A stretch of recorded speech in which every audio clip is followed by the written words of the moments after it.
인공지능과 우리 사이의 관계를 들여다보면요. 정말 흥미로운 미스터리가 하나 있습니다. 우리는 왜 이렇게 쉽게 기계가 생각하고 또 감정을 느끼고 심지어 우리를 이해한다고 믿어버리는 걸까요? 자, 오늘 바로 이 근본적인 질문의 답을 한번 찾아가 보려고 합니다.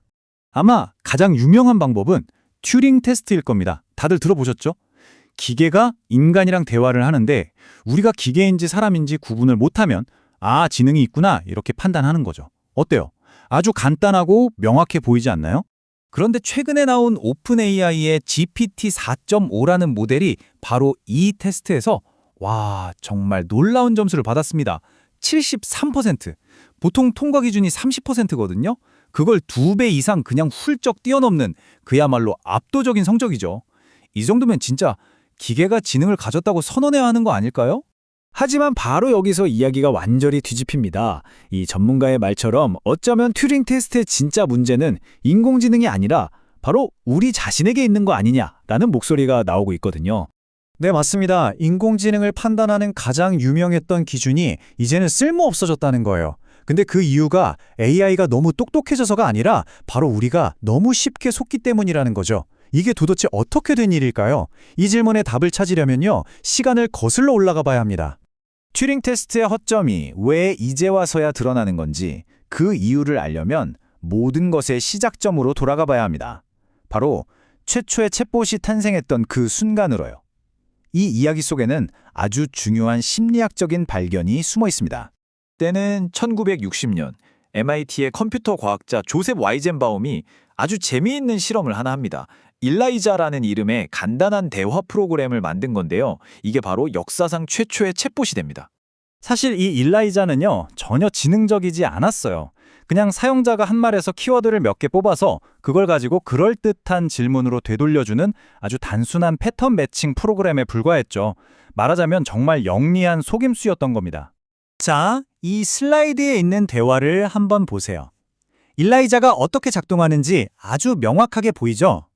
사용자가 저는 슬퍼요 라고 하면 그냥 슬프다니 유감입니다 라고 반응하고 남자친구가 오라고 했어요 라는 말에는 그냥 그 말을 그대로 되물을 뿐입니다. 사실상 앵무새처럼 말을 따라하는 것에 가깝죠. 그런데 정말 놀라운 일이 벌어집니다. 와이젠바움의 비서처럼 일라이자가 그냥 단순한 기계라는 걸 뻔히 아는 사람들조차 이 프로그램에 감정적으로 깊이 빠져들었던 거예요.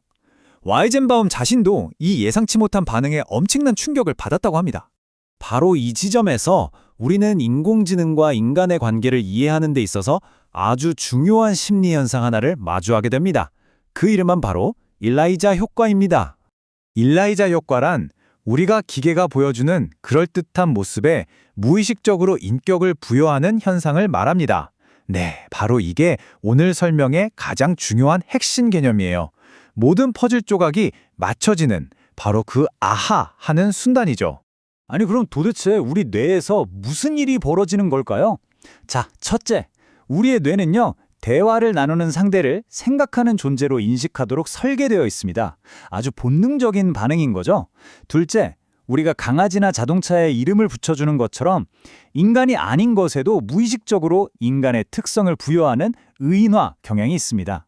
마지막으로 외로움 같은 감정적인 공허함은 24시간 언제든 응답해주는 기계에 더 깊은 정서적 유대를 느끼게 만들 수 있다는 겁니다.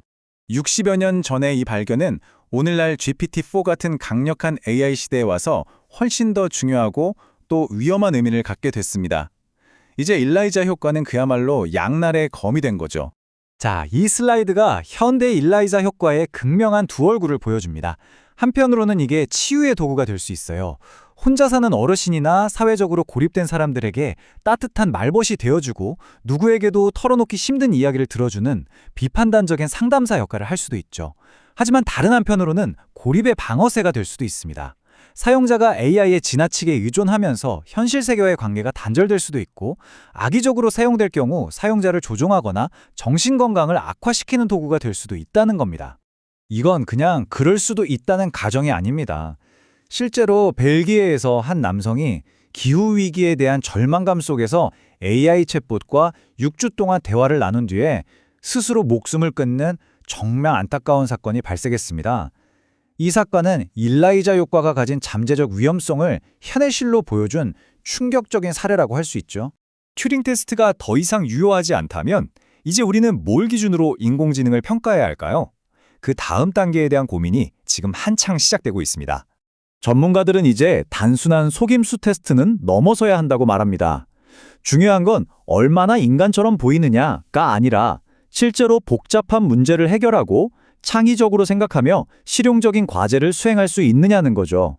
하지만 결국 이 모든 논의 끝에 남는 가장 중요한 질문은 어쩌면 이게 아닐까 싶습니다. 정말 시험대에 오른 것이 인공지능의 지능일까요? 아니면 그럴듯한 환상 앞에서 비판적인 사고를 유지하려는 우리 자신의 능력일까요? 진정한 테스트의 대상은 어쩌면 기계가 아닌 바로 우리 자신일 수 있습니다.